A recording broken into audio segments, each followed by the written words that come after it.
اور ہمارا آج کا ایڈیٹوریل ہے غریب کیوں مرتا ہے اللہ سے پوچھیں، یہ کہا ہے گورنر پنجاب سلیم صاحب نے. ذرا آپ بھی سنیے. سر اس ملک میں صرف غریب کا بچہ ہی کیوں مرتا ہے سر؟ اگر روڈ کے اوپر کوئی حادثہ ہو، اسپتال کے اندر ہو، کسی فیکٹری کے اندر ہو، صرف غریب کا بچہ ہی کیوں مرتا ہے؟ یہ تو خدا سے آپ کو پھر پوچھنا پڑے گا، اللہ سے.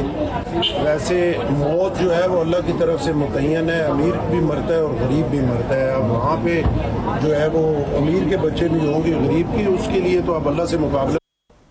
تو آپ نے دیکھا یہ اس معاشرے کا ایک بہت پرانا طریقہ ہے. جو ایکسپلائٹیٹو کلاس ہے وہ غریب کو صرف یہ کہتی ہے کہ یہ اللہ کی طرف سے ہے.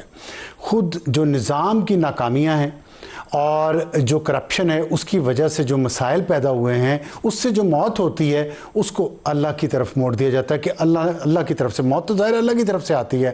لیکن دنیا بھر میں سٹڈیز ہوئی ہیں کہ ڈیزاسٹرز ہوں، مین میڈ ڈیزاسٹرز ہوں یا نیچرل ڈیزاسٹر ہوں، جو لو انکم پاپولیشن ہے پوری دنیا میں وہ زیادہ اس کا نشانہ بنتی ہے، کیونکہ ان کے پاس اچھے مضبوط گھر نہیں ہوتے، کیونکہ ان کے گھر ایسی جگہوں پہ ہوتے ہیں یا سلوپس پہ ہوتے ہیں یا دریاؤں کے قریب ہوتے ہیں کہ جہاں سیلاب بھی ان پہ سب سے پہلے آ کے گرتا ہے. زلزلے کا نقصان بھی ان کے کمزور گھروں کو سب سے زیادہ ہوتا ہے، اور اگر لینڈ سلائیڈ ہو تو انہی کے گھر ہوتے ہیں. اور دوسری وجہ یہ ہے کہ جیسے پمز کے اس ہاسپٹل میں آگ لگی، لو انکم گروپس کے لوگ وہاں پہ جاتے ہیں، تو وہاں پہ جو رسپانس تھا اس آگ لگنے کے بعد، رسپانس یہ تھا کہ آٹومیٹک جو فائر ایکسٹنگوشرز ہیں وہ نہیں چلے.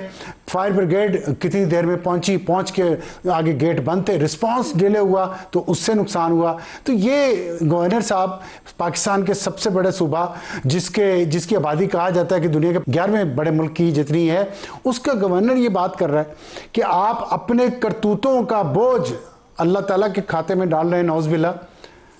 تو میرا خیال ہے کہ غریب کو بتانے سے پہلے اس رولنگ ایلیٹ کو سمجھانا، ان کی تعلیم کا بندوبست کرنا بہت ضروری ہے، تاکہ وہ اپنے کرتوت جو ہیں ان کا جو انجام غریب کو اٹھانا پڑتا ہے وہ اس کا ذمہ دار اللہ کو نہ ٹھہرائیں.